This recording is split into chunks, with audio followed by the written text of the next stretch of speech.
রং লেখা আর্টের পক্ষ থেকে সবাইকে স্বাগতম। দেখো বন্ধুরা, দেখো তোমাদের জন্য আবারও একটি কলস ড্রয়িং নিয়ে চলে আসলাম। তো বন্ধুরা, তোমাদের আবারও বলছি, তোমরা কলস ড্রয়িং করবে তখন অবশ্যই ফ্রি হ্যান্ডে করবে। কাটা, কম্পাস, ছুরি, স্কেল এগুলো ব্যবহার করবে না। তোমাদের কাছে রিকোয়েস্ট থাকলো এইভাবে ডট ডট দিয়ে আগে যে শেপটি কলসে সেই শেপটি করে নিবে, তারপরে ফাইনালি এইভাবেই দেখো পেন্সিল এইভাবে ঘুরিয়ে নিয়ে আসার চেষ্টা করবে। কয়েকবার প্র্যাকটিস করবে, আশা করি কলস তোমাদের কাছে যে ভীতিকর অবস্থা, যে ভয়, সেই ভয়গুলো দূর হবে ইনশাল্লাহ। তো এইভাবেই তোমরা কলসগুলো ধৈর্য সহকারে ড্রয়িং করবে। আর বারবার যে কথাটি বলি, সুন্দর করে আগে দেখবে, দেখে তারপরে প্র্যাকটিসগুলো করবে, তারপরে ফাইনালি ড্রয়িং খাতায় তোমরা এইভাবেই কলসটি অঙ্কন করবে বা ড্রয়িং করবে। আশা করি কলস তোমরা ভালোভাবে অঙ্কন করতে পারবে।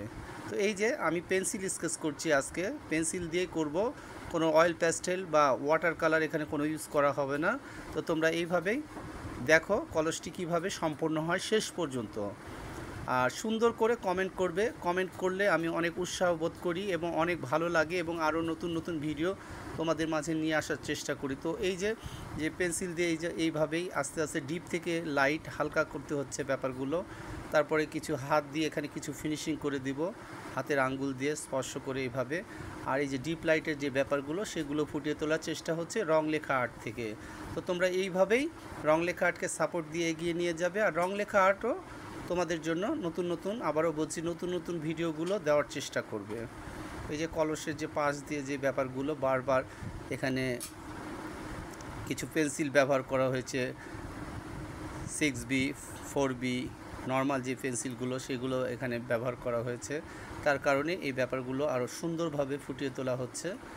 তো এই যে কলসের যে ব্যাপারগুলো মোটামুটি কমপ্লিট হয়ে এসছে, যে টুকিটাকি যে ফিনিশিংয়ের ব্যাপারগুলো সেগুলো আমি কমপ্লিট করার চেষ্টা করছি। এই যে ধীরে ধীরে এইভাবেই কলসটি তার পরিপূর্ণতা পাচ্ছে। এবং এরপরেই যে সুতা পেন্সিলগুলো আছে সেই সুতা পেন্সিল দিয়ে কিছু আউটলাইনগুলো দিব, যেন কলসটা যেন আরও সুন্দর এবং অনেক কালারফুল লাগে। এখানে ব্ল্যাক অ্যান্ড হোয়াইট যে ব্যাপারটি সেটাই এখানে ফুটিয়ে তোলা হচ্ছে, তার ভিতরেই যে কালারগুলো সেগুলো এখানে অ্যাড করছি। বন্ধুরা, কেমন হলো ড্রয়িংটি? আবারও বলছি, কেমন হলো ড্রয়িংটি অবশ্যই কমেন্টে জানিও। আজকে এখানে শেষ করছি, সবাই ভালো থেকো, আল্লাহ হাফেজ।